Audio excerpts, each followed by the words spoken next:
के बंटवारे का विवाद सुलझना लगभग तय है, लेकिन उससे पहले जमकर नूरा कुश्ती चल रही है। आज एनसीपी नेता प्रफुल्ल पटेल ने कांग्रेस को एक दिन में फैसले का अल्टीमेटम दिया, तो कांग्रेस नेता माणिकराव ठाकरे ने कहा कि अगर एनसीपी ने जिद नहीं छोड़ी तो गठबंधन टूट जाएगा। एनसीपी और कांग्रेस के बीच सीटों के बंटवारे पर ठन गई है। एनसीपी ने कांग्रेस को कल तक सीटों के बंटवारे के लिए फैसला करने का अल्टीमेटम दिया है, तो कांग्रेस भी जवाब में पीछे नहीं।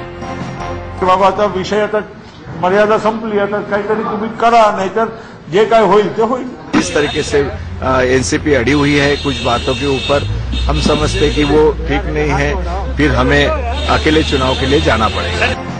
उधर कांग्रेस सूत्रों की माने तो एनसीपी के साथ उनका गठबंधन लगभग तय है और इस पर बीच का रास्ता जल्द निकाल लिया जाएगा। वहीं आज दिल्ली में 10 जनपद पर कांग्रेस के केंद्रीय चुनाव समिति की बैठक हुई। इसमें पार्टी ने महाराष्ट्र की 174 सीटों पर चर्चा की, जो 2009 में गठबंधन के तहत उसे मिली थी। इनमें से 50 सीटों पर कांग्रेस ने उम्मीदवारों के नाम तय कर लिए हैं। पार्टी नेताओं ने बाकी सीटों पर भी चर्चा की, लेकिन गठबंधन को ध्यान में रखकर कुछ सीटों पर अभी फैसले को अटका कर रखा है। हर पार्टी का ये रुझान होता है कि वो ज्यादा से ज्यादा सीट पूछने का, हाईकमांड इसके बारे में तय करेगी। हालांकि कांग्रेस ने इस सवाल पर कोई जवाब नहीं दिया है कि सीएम पृथ्वीराज चौहान चुनाव लड़ेंगे या नहीं, या चुनाव लड़ेंगे तो किस सीट से लड़ेंगे। फिलहाल वे विधान परिषद के सदस्य हैं। दिल्ली से मिथिलेश कुमार के साथ Manish Awasthi, Mumbai, India news. NCP नेता प्रफुल्ल पटेल ने इंडिया न्यूज से खास बातचीत की, लेकिन उन्होंने इसमें कांग्रेस के प्रदेश अध्यक्ष माणिकराव ठाकरे के उस बयान का कोई जवाब नहीं दिया जिसमें उन्होंने गठबंधन तोड़ने की धमकी दी थी।